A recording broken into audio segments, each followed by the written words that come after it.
कहते हैं कि मायाचारी से त्रियंच गति की प्राप्ति होती है। और स्त्री पर्याय जो मिली है किस लिए मिली है? बोलो, स्त्री पर्याय किस लिए मिली है? ये मायाचारी करने का ही नतीजा है। तुमने मायाचारी की थी, वह भी कैसे? पहले तुमने आयु का बंध कर लिया था, मनुष्य आयु का बंध हो गया था। और मनुष्य आयु बंध के बाद इसके बाद तुमने मायाचारी शुरू कर दी होगी। देव शास्त्र गुरु के प्रति मायाचारी शुरू हो गई होगी। मंदिर में जा रहे हैं तो उसमें भी मायाचारी शुरू, शास्त्र भी पढ़ रहे हैं उसमें मायाचारी शुरू, और गुरु के पास बैठते हैं उसमें भी मायाचारी। ओहो, देव शास्त्र गुरु के प्रति मायाचारी करने का ही फल है कि तुमने मनुष्य आयु का बंध किया तो मनुष्य आयु में तो आ गए, मनुष्य पर्याय पाली। बहुत दूसरों की प्रशंसा पहले की होगी, अंतरंग से तो उच्च गति भी मिल गई। उच्च गति जैन कुल में भी जन्म ले लिया। उस जैन कुल में जन्म लेने के बाद बंधु मैंने बताया ना कि देव शास्त्र गुरु से मायाचारी चली होगी, इसलिए आज तुम स्त्री पर्याय मिल गई, ये पराधीन पर्याय मिल गई। कभी चिंतन करना, कभी विचार करना कि हमारे जीवन का क्या हो रहा है, क्यों हमें ये पराधीन पर्याय मिली। एक पुरुष होता है, पुरुष उसके अंदर होता है, वह जाकर के कहीं भी जा सकता है, अकेला उठाया सूटकेस चला गया। लेकिन आप स्त्री हैं, आप अकेले नहीं जा सकते हो। मन भी है तो नहीं जा सकते हो, क्योंकि नारी का सबसे बड़ा गुण होता है लज्जा गुण। कौन सा गुण? लज्जा गुण। नारी का सबसे बड़ा गुण लज्जा गुण होता है, और लज्जा गुण के कारण से बंधु आप चाहते भी नहीं जा सकते। कहीं जाना है तो सहारे की आवश्यकता पड़ती है। आपको कहीं जाना तो पूछ करके जाओ, पुरुष बिना जा रहा, इसलिए पराधीन पर्याय मिल गई। हे भगवान, इसमें किसी का दोष नहीं है, इसमें मेरे ही कर्मों का फल है। मैंने पूर्व में आयु का बंध भले ही किया था, लेकिन मैंने भगवान के सामने मायाचारी की थी। वो अभी भी क्या मायाचारी कम चल रही है क्या? अभी भी मायाचारी भगवान के सामने भी जाकर के मायाचारी कर रहे हो? बुरा लग रहा होगा। और यह बात तो ध्यान रखना कि जो सच्चाई होती है वह कड़वी लगती है, बुरी लगती है, और मैं कहती लगना भी चाहिए। जो दवा ज़्यादा कड़वी होती है वही फायदा करती है, करती ना। जितनी कड़वी दवाई होगी उतनी ही फायदा करती है। अगर आपको फीवर आ रहा है, ठीक नहीं हो रहा है, तो कहते चिरायता का काढ़ा पियो, कितना कड़वा होता है। कड़वा हुआ ना तभी ये फीवर निकला।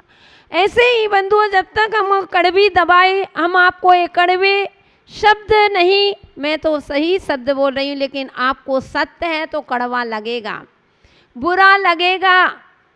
मैं बुरा नहीं कह रही हूँ, ध्यान रखना, मैं बुरा नहीं बोल रही हूँ, लेकिन आपके अंदर अगर वह बुराई होगी, आपके अंदर वह कमी होगी, तो आपको नियम से बुरा लगेगा। और जब तक अहंकार है तो बुरा लगेगा, बाकी बुरा नहीं लगेगा। और जो ज्ञानी होते हैं वह बुरा नहीं मानते, वह तो भगवान का, गुरु का प्रसाद समझ करके ग्रहण कर लेते हैं कि मेरे गुरु ने सही कहा है। मैं बताऊं मायाचारी, मुझे मालूम है आपके मन में प्रश्न उठा होगा। मैं सोच भी रही थी कि सभा में जब मैं एक बात रखूंगी तो आपके मन में प्रश्न आएगा कि माता जी हम क्या मायाचारी करते हैं, हम कहाँ मायाचारी भगवान के सामने करते हैं। मेरी कोई मायाचारी नहीं माता जी, हम तो भगवान के दर्शन करने सुबह सुबह की प्रातः बेला में कब से आस लगाए थे कि कब सुबह होगा और मैं भगवान के पास पहुंचूं। भवबात्माओं मैं मानती हूँ, मैं सब कुछ आपकी बात को समझ रही हूँ कि आप उठ रहे हैं, सो करके उठे, आपने भावना भाई कि मैं मंदिर जाऊँगा, मैं मंदिर जाऊँगी और मैं मंदिर जाऊँगा, मैं भगवान का अभिषेक करूँगा, मैं पूजन आदि करूँगा, अपने पापों का प्रक्षालन करूँगा। लेकिन बंधु मैं इतना यही तो कहना चाहती हूँ कि पुण्य के लिए आए थे और आप यहाँ पाप कर रहे हो। यहाँ आपकी मायाचारी चल रही है, यहाँ आपका छल कपट चल रहा है। भगवान के सामने आए, हाथ जोड़ करके खड़े हो गए। जब अकेले में होते हो तो तुम्हारी भक्ति और होती है, और जब 4 लोग भीड़ होती है तब आपकी भक्ति और होती है। जब भगवान की आराधना अकेले में आते हो तब आपके भाव और हुआ करते हैं, लेकिन प्रदर्शन के और भाव होते हैं। जब नाच गाना चलता है और 4 लोग आते तो और झूम झूम करके ऐसे नाचेंगे कि सबसे बड़े भक्त तो भगवान के यही हैं, इनके अलावा तो दूसरा हो ही नहीं सकता। वो पता चला अकेले में चाहे कभी भगवान की भक्ति करने का मन भी ना लगता हो, भगवान के सामने हाथ जोड़ लेते हैं। चलो मैं बता रही हूँ कि मायाचारी, वो ध्यान रखना मेरी बात का, अगर गलत बोलूँ तो बता देना, ठीक है ना, तो मैं अगली बार से सुधार कर लूँगी, मैं नहीं बोलूँगी। लेकिन मुझे मालूम है मैं जो भी बोलती हूँ 24 कैरेट का बोलती हूँ, सच बोलती हूँ। उस साधु का वैसे भी महाव्रत होता है, साधु कभी असत्य नहीं बोलता, अनुभव करके बोलता है। बंधुओं अनुभव करते हैं। मैं आपकी यहाँ की बात नहीं कर रही हूँ, मैं रंगिया की बात नहीं कर रही हूँ, मैं आसाम की बात। मैंने संसार को देख करके नगर नगर में साधु भ्रमण करते हैं, परिभ्रमण करते हैं, विहार करते हैं, अनेक अनेक प्रकार के लोग मिला करते हैं। बंधुओं अनेक अनेक तरह के लोग होते हैं, यहाँ कुछ होता है और वहाँ कुछ होता है। यहाँ पर भक्ति करते हैं और वहाँ पर भक्ति दूसरी पीछे कुछ और होता है। बंधुओं तो आप तो सिर्फ असम में ही बैठे हो, लेकिन मैंने तो सारे प्रांत को देखा है। जहाँ जहाँ भी जाती हूँ वहीं की कहानी देखती हूँ, स्थिति देखती हूँ। तो कहते हो भगवान के सामने नमोकार मंत्र पढ़ते हो, क्या बोलते हो? चत्तारी शरणम पवजामि, नमोकार तो बोलते हो। इसके बाद जब बोलते हो चत्तारी मंगलम, अरिहंत मंगलम, सिद्धा मंगलम, साहू मंगलम, केवली पड़तो धम्मो, चत्तारी लोगोत्मा, अरिहंत लोगोत्मा, सिद्धा लोगोत्मा, साहू लोगोत्मा, केवली पड़तो धम्मो लोगोत्मा। अब आ गए चत्तारी शरणम पवजामि, पढ़ते हो? चत्तारी शरणम पवजामि, सिद्धे शरणम पवजामि, साहू शरणम पवजामि, केवली पड़तम धम्म शरणम पवजामि, अरिहंते शरण। हे भगवान मैं अरिहंतों की शरण में जाऊंगा, मैं सिद्धों की शरण में जाऊंगा, आदि आदि। और यहाँ पर आ गई भगवान में 4 की शरण में, क्या हो गया? चत्तारी शरणम, यानी 4 ही शरण है कि 4 की शरण में जाऊंगा। लेकिन मंदिर आकर के भी भगवान से प्रार्थना कर गए। अब पता चला कि घर में बेटा हो अथवा बेटी हो, परिवार में किसी का भी स्वास्थ्य ठीक नहीं हो रहा है, इलाज भी करवा रहे हो और सिर में आराम नहीं, सिर दर्द कर रहा है, आराम नहीं मिल रहा है दवा खाने से। तो किसी ने कहा जाओ फलाने स्थान पर चले जाओ और वहाँ पर झाड़ा लगवा लाना, ठीक हो जाओगे। बंधुओं आप तुरंत पहुँच जाते हो वहाँ झाड़ा लगवाने के लिए। पहुँच गए, कहाँ पहुँचे? दुर्गे शरणम पवजामि और शंकर शरणम पवजामि, पहुँच गए ना। अब आप, मैं ज़्यादा तो नहीं, अब चिंतन करना, ये मायाचारी है ना, ये छल कपट है ना, ये छल कपट कहाँ किसको छल रहे हो? स्वयं को। परिवार नहीं चलेगा, ध्यान रखना, ना तुम्हारा परिवार चलेगा, ना तुम्हारा बेटा ना बेटी, कुछ भी नहीं चलेगा। हे आत्मन जो होगा तो तुम्हारा ही चलेगा, तुम्हारा ही अहित होगा। यहाँ मन नहीं है भक्ति करने का, लेकिन साधु दिख गए तो औपचारिकता से नमस्कार कर रहे हो, आए तो बस यूं हाथ जोड़ लिए। वो मन में तुम्हारे साधुओं के प्रति आस्था नहीं है, साधुओं के प्रति भक्ति नहीं है। लेकिन लोग क्या कहेंगे, सब लोग जा रहे हैं तो चलो हम भी चले जाएं, ओ गए तो मात ऐसा कर लिया। अंतरंग से आपके भाव नहीं है नमस्कार के, ओहो यानी आकर के मायाचारी कर ली। कहाँ गुरु की शरण में आकर के पाप काट सकते थे, उस मंदिर में आकर के पाप का प्रक्षालन करने के लिए हम गुरु की शरण में आते हैं, भगवान की शरण में जाते हैं, उस जिनवाणी माँ की शरण में जाते हैं कि हे भगवान मेरा कल्याण हो, मैंने अनादिकाल से मैं संसार में भटक रहा हूँ, हे जिनवाणी माँ मेरा एक बार उत्थान करो। हे गुरुदेव संसार में मैंने सब जगह देख लिया, सब स्वार्थी संसार है, आज तक हे गुरुदेव मैंने आपका हाथ पकड़ा था, लेकिन हे गुरुदेव मैंने एक भी बार आपको अपना हाथ नहीं पकड़ाया था। अगर ध्यान रखना, मैं हमेशा कहती हूँ मेरा कि गुरु को कभी गुरु का हाथ मत पकड़ना, कभी गुरु का हाथ मत पकड़ना, गुरु को अपना हाथ पकड़ा देना, क्योंकि गुरु तो तुम तो किसी परिस्थिति में गुरु का हाथ छोड़ सकते हो, लेकिन गुरु किसी भी परिस्थिति में तुम्हारा हाथ नहीं छोड़ते हैं। तो बंधुओं बात ये चल रही है कि हम गुरु के पास आए हैं, भक्ति है नहीं है तो भक्ति स्थान चेंज कर दो, कोई दिक्कत नहीं।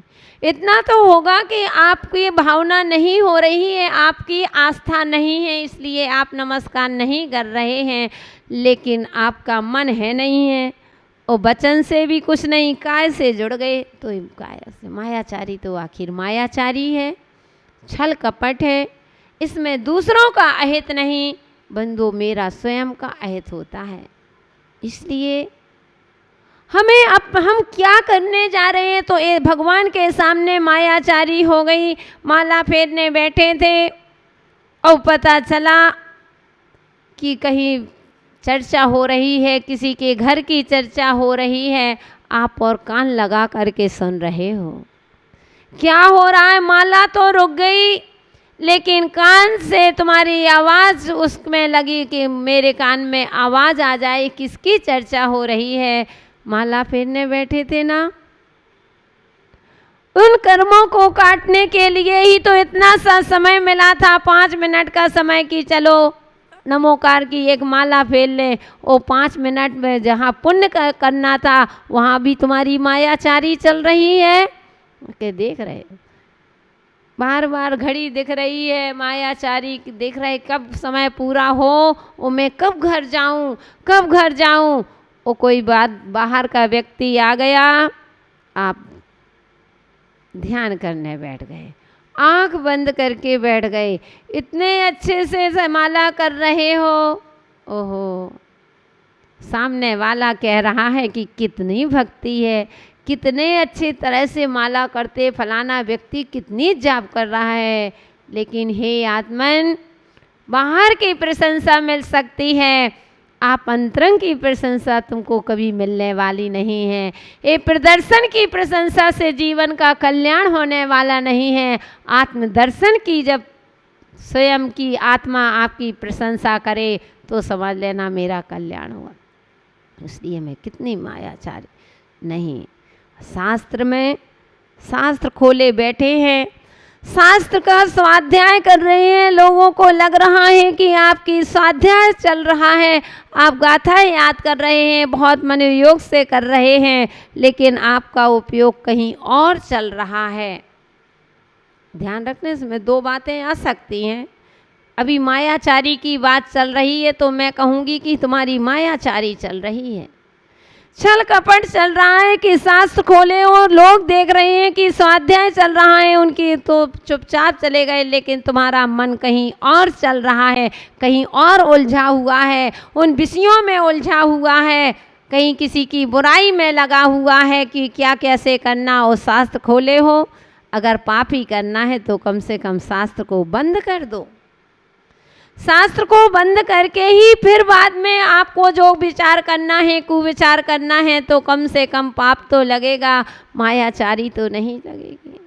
इसलिए दिखावा ज़्यादा। तो शास्त्र गुरु से ही मायाचारी आहार देने जाते हैं, शुद्धि बुलवाते हैं। गुरु कहते हैं बोलो शुद्धि, मन शुद्धि, वचन शुद्धि, काय शुद्धि, आहार जल शुद्ध है। यही बोल के देते हो ना, यही बोल सभी लोग बोलते। आपने बोल दिया मन शुद्धि, वचन शुद्धि, काय शुद्धि, आहार जल शुद्ध है, लेकिन ध्यान रख लो, अब विचार करना मन शुद्धि, क्या आपका मन शुद्ध है? क्या गुरु को दोष नहीं लगेगा, उनको पाप नहीं लगेगा। आपने शुद्धि बोली, उनने आहार। हाँ, अगर शुद्धि नहीं बुलाते और आहार ले लेते तो पूरा दोष गुरु को लगता है, मुनिराज को लगता है, आरिका माता जो आहार लेंगे त्यागी वृत्ति उनको पाप लगता है। लेकिन आपने, उनने शुद्धि बुला ली, आपने शुद्धि बोल दी, उनने आहार ले लिया, लेकिन कर्मों का बंध किसको हो रहा है? तुमको।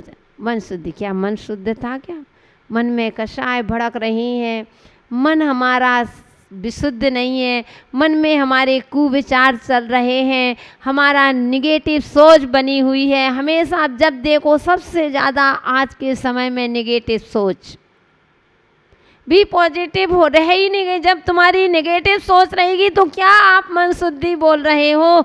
विचार करो कि हमारी मन की शुद्धि है क्या? दूसरों के विचार में किसी ने कुछ किया, उसी बात को लेकर के अब मन विकल्पों में चल रहा है। कहते हैं टेंशन में। क्या टेंशन? टेंशन क्या है? एक आपकी सोच। इसलिए बंदो, मन को विशुद्ध रखो। मन विशुद्ध तभी होगा, मन की शुद्धि तभी होगी जब हम अपने अंदर से एक कुविचारों का त्याग करेंगे, ये छल कपट आदि का त्याग करेंगे। जिसने जो कहा उसका फल उसको ज़रूर मिलेगा, आज नहीं तो कल मिलेगा, लेकिन मिलेगा ज़रूर। हम अपने परिणामों को क्यों खराब करें? हम अपने परिणामों की क्यों अपनी विशुद्धि का भंग करें? क्योंकि यह जो समय एक बार निकल गया तो क्या दोबारा यह समय लौट करके आता? क्या नहीं आता है। इसलिए मन शुद्धि, कोई राग द्वेष नहीं। जब मंदिर आते हो त्याग कर दो सब कि हे भगवान, जब तक मैं आपकी शरण में हूँ, जब तक मेरा किसी जीव से ना राग है ना किसी से द्वेष है।